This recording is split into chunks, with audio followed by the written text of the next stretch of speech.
Heads. Now you have to convince someone who loves Andrew Tate to hate Andrew Tate. I'm right and you're wrong. Once you start labeling people.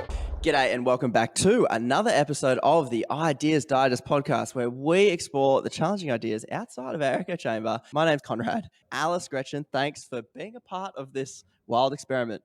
So heads, you convince someone who loves Andrew Tate to hate him. Tails, you convince someone who hates him to love him. Heads. Now you have to convince someone who loves Andrew Tate to hate Andrew Tate. Game on. We are back. How did it go meeting Campbell? And talk me through your tactics of trying to convince this guy who is a fan of Tate on some level to maybe being less of a fan. My strategy going into it, first and foremost, to find common ground. Soften him up. Soften him up. So I didn't want him to feel attacked or criticized, like, how could you like this guy?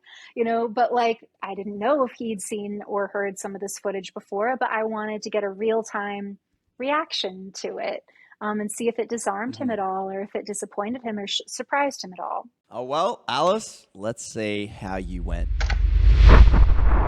On a scale of 1 to 100, 1 being you would celebrate his death and 100 being like you would worship the ground he walks on, how much of a fan or admirer or sympathizer are you of Mr. Andrew Tate? 60 to 70. So let's say 65 and call it that. So what to you appeals about Andrew Tate? You can call him a lot of things, but you can't call him stupid. The way that he is able to go back and forth with some fairly formidable forces, let's say. Oh, another thing that I would definitely admire him for is the fact that he was a world champion kickboxer. There's something primal. I won't speak for all men, but I will speak for most of them, that there's something primal inside of us that desires to be a formidable physical specimen. If it came down to it, I am able to defend myself physically and not have you impose your will upon me because I can't physically stop you to. And so the fact that he has built himself financially into what he has is also something that is definitely admirable, in my opinion. It's something that I strive to do. I want to become financially successful. So okay, so what I think I'm hearing you say is you admire Andrew Tate for 3 primary reasons: that he's a world-class kickboxing champion, that he has a sort of physical prowess that you relate to as a man that says not to be trifled with, and you admire his embodiment of that particular type of power and masculinity. And thirdly, I'm hearing you say that you also admire that he's very financially successful and seems to have found, and in ways that maybe not exactly in the ways that you would like to emulate, but you're inspired by, and it intrigues you. What do you think it is about his particular package that either speaks to you and or other men besides his physical talents and financial success? Yeah, sure. I mean, so firstly, the 3 points that you wanted to reiterate that I admire him for, the first one was actually intellect. And then the second one was his You're right. Then the second one was his Thank physical you. prowess, and then the third was his financial success. Andrew speaks on the war on masculinity and crisis in masculinity. Andrew speaks on men and women relate, like heterosexual relationships and that kind of stuff. And he has opinions on current political topics like transgenderism, and that he will put forward balls to the wall, to give the dude his due. He's not afraid of the controversy, which is also something that inside, I can't again speak for everybody, but inside me, there's a huge part of me that would love to have that level of courage where I could speak exactly what I think and come hell or high water, I don't care about what you think of my opinion. What I'm hearing in common is a fierceness of intellect, a fierceness of courage, and a fierceness of physicality that resonates with you specifically. Some things that I can appreciate about Andrew Tate, I see his appeal, and I do think he's very right about some things. I think he speaks to how many men feel very invisible to women, and how mating is in essence a competition. And I also think he's right that many guys never have a shot at the mating game because they're ignored or overlooked by women. And I can see why many disenfranchised young men relate to the loneliness and the resentment that Tate speaks to. So when I was doing a little bit of research, I came across a clip where he calls his followers losers, and says he's king of the world. And I'm curious, do you think you're a loser, or that any of his other fans or followers are losers? Like, how does that land on you when you, as someone who admires these traits in him, hear him say that? All right. Well, so as far as that one's concerned, that doesn't faze me in the slightest, because if you spend any more than 2 minutes around a group of guys, we all are extremely, it's not self-deprecating, or we sort of are self-deprecating, Like giving but each we other also shit, like slagging. fling insults at each other constantly. Yeah. And right, it's not always, I don't know the exact clip that you're referring to when Andrew calls his followers losers, but it would not surprise me in the slightest if you rewound that clip maybe 10, 15, 20, 30 seconds before. He would have been describing someone who has no job, who has no friends, who doesn't work out, and they are not physically in shape, and all of these sorts. It's describing someone who has adopted what you would, I guess, call it a loser mentality, where they're lying down and taking it from life. Let's say what he's doing is highlighting all of the things in your life that make you miserable, because you're sitting here talking about the fact that I don't get any women, I don't have any friends, I don't have any money, I live in my mother's basement, blah, blah, blah. And he's saying, stop being a loser, and outlines all of these things about them that are loser mentality things. Sure. No, I hear you. I think, and I think for some people, it's straight up like almost like a love language for them. It's like, if I can't give you shit, clearly you don't trust me enough, and clearly there's like a separation here. We're not at that level of intimacy. So for some people, when someone gives them shit, it's a sign of affection. It's like, oh yeah, you feel safe with me to like rag on me in this way. So that makes sense. And now I'm going to play you a video. He beats me when I don't listen. That's all I said, say, is it? I said, I said, tell the camera, I beat you when you don't do as I say. I didn't say the word listen. Did I say the word listen? You stupid bitch. I didn't say the word listen. Did I say listen? It's one thing for men to give other men shit in a consensually affectionate sort of way. I am curious how watching a video like this makes you feel. To be fair, Tate has addressed this video saying that it was consensual, just so the viewers and you all know. And I'm curious, to your viewing, did that look consensual to you?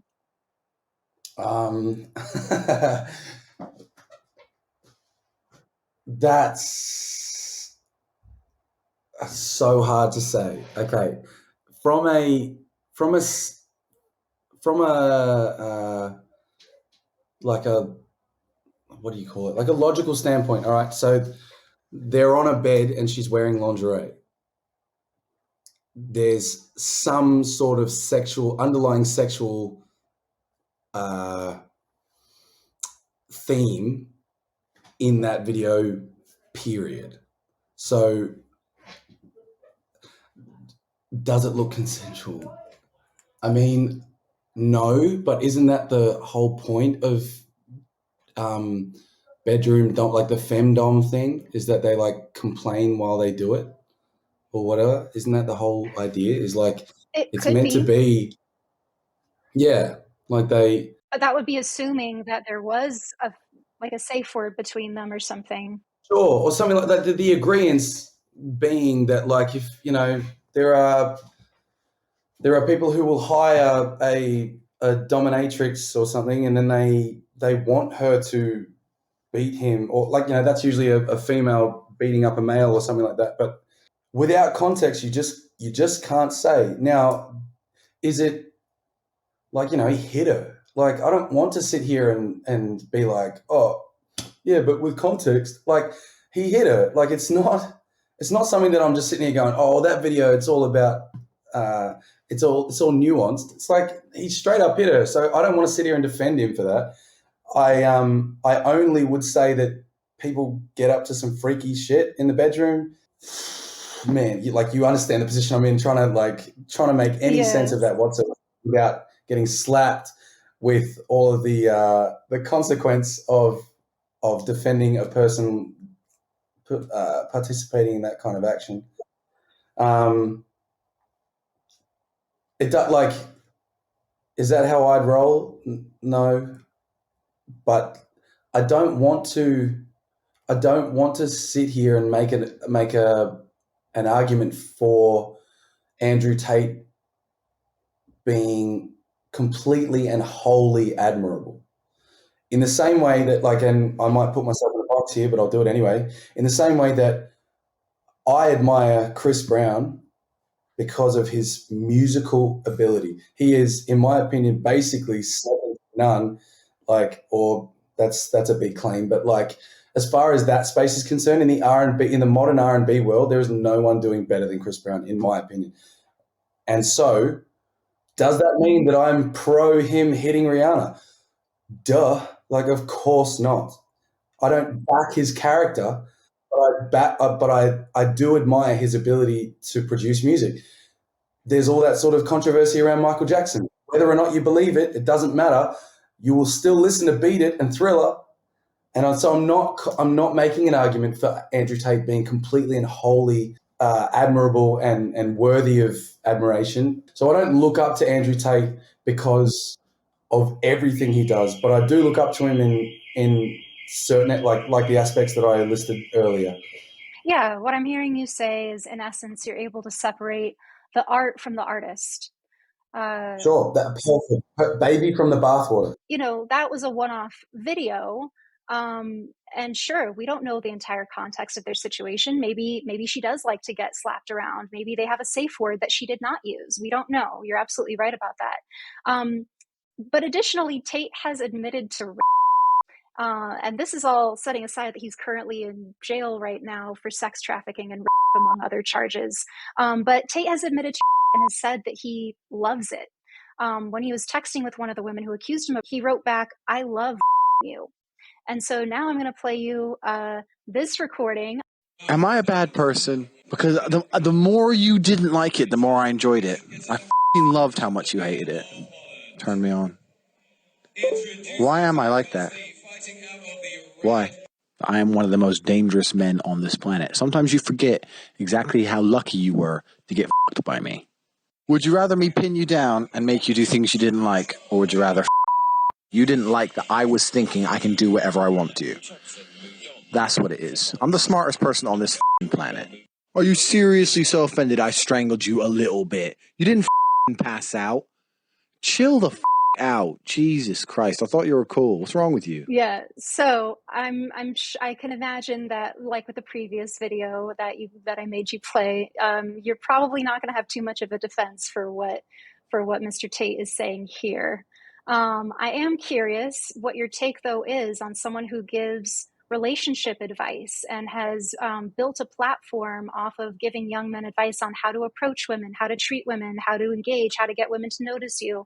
How does watching a video like that, where he's straight up bragging about enjoying women, land to you? How do you reconcile these two things in your own mind? How do you reconcile a guy who says stuff like that giving relationship advice? Yeah. And she's one of many women. Sure, yeah, of course. Yeah. I'm not surprised at all, really, by him. I've heard, of course he thinks he's the smartest man on the planet. I've heard that before. I've heard him say that several times. That's not a shock to me at all. So that level of arrogance, and we're talking almost Kanye level of arrogance.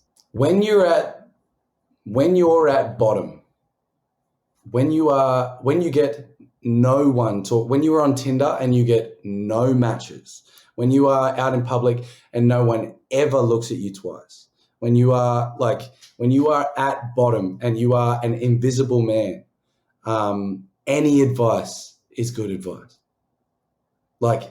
Now that has to come with, clarification, but just for women. Like if they're not coming to you consensually, just throw them down, slap them around, pin them down, strangle them just a little bit, strangle. So, you know, I'm not saying that, but yeah. Andrew doesn't just give out, "Hey, everybody, let's all women" advice. I've definitely seen clips of Andrew talk about, you know, how to dress, how to talk, what to say, just to get in the room, like just to get in the same Your ballpark foot in the door. as they go along. You'd hope that maybe some of Andrew's advice, right, will kick them hard enough, especially from a credible source. Now, you can make all sorts of claims about how credible is credible, but when you see a guy like Andrew who's highly financially successful and then hanging out and doing whatever with all of these stunning, gorgeous women, there's proof in the pudding. When you're at bottom and you are overweight and you don't know where to start, any advice is good advice. Hey, how about you start eating less? Hey, how about you work out more? Now that's such general advice, but it's good advice. When you're Mr. Olympia, working out more and eating less is not good advice. It is terrible advice. But when you're at bottom and you don't know where to start, hey, how about you dress better, go to the gym, get a six-pack, and then try this line on a woman. Just try and say hello. Like that's not bad advice. Is it the only advice he gives? No, but it's not bad advice. And to a lot of guys out there that just need someone to say, hey, stop being a loser, get your shit together, pick yourself up and go and try something. And so how do I reconcile him giving dating advice when he says stuff like that? I can't. I don't know how to. I've had relationships in the past and I've acted terribly in some relationships in the past. There are things that I've regretted in relationships in the past. Does my misconduct in past relationships disqualify me from giving relationship advice? I mean, you could make an argument for that, I suppose, but like, no, not really. Like, because I'm out here trying to do better and learn just like everybody else is. I can't reconcile him talking about that. The only thing that I can say is that when you have that kind of power, people let you do some crazy shit. Does Andrew's money give him the ability to manipulate whoever, like that person he was talking to the point where she'll still stick around and cop it?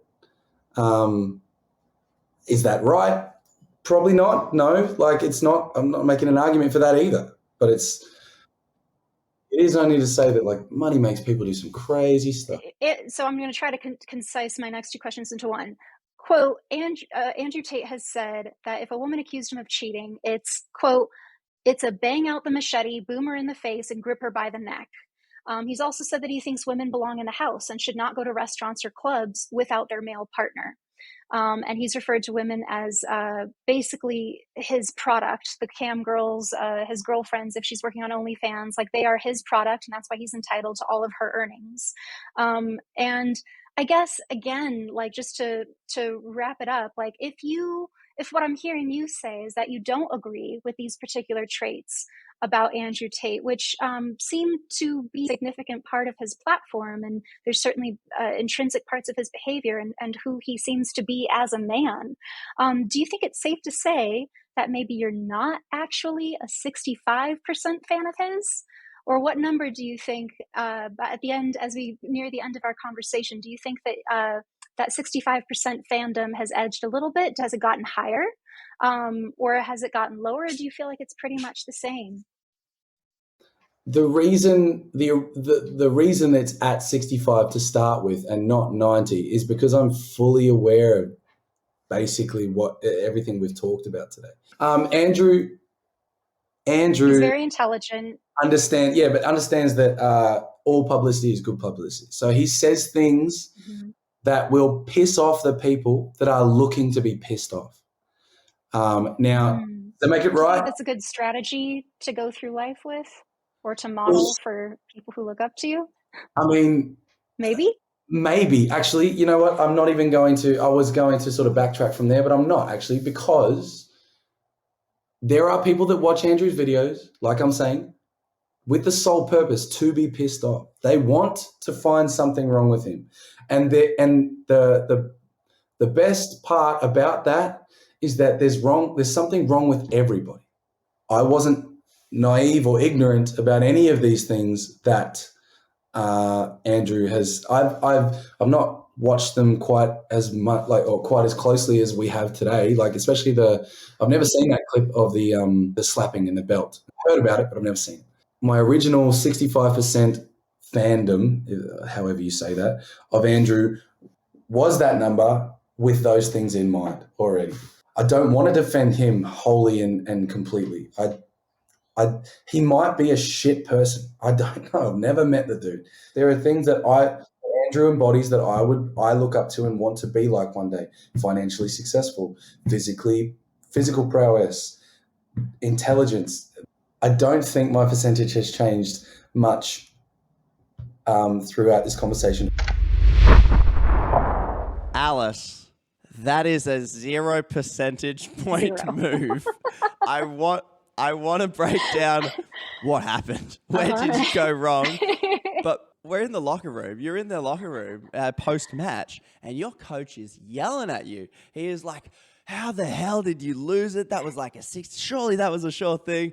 Give us your excuses to the coach. I thought your tactic was really interesting to go, because Campbell did most of the talking. Is he going to talk himself around to Alice? Because that's obviously the most potent one. If you don't have to say anything and he shifts himself, I mean, that's a level of genius. So I thought that was quite a genius strategy. When your coach is yelling at you, what the hell went wrong, Alice? Yes. So my coach is yelling at me. What I hear this coach in my head saying is, why did you not research the intellect and financial success part of Andrew Tate? Yes, that's because it. that is a big part of his appeal. As you brought up in your argument, I failed to take into account that a lot of young men are really impressed by big flashy cars and lots of money. Duh. A lot of women are impressed by that too. That's like why young men want it. Yeah. So at least this type of, I'm speaking very broadly, don't at me with all your exceptions. I know they're there. But yeah, I think that's what my coach is yelling me about, is that I failed to take that into account as part of a massive part of his appeal.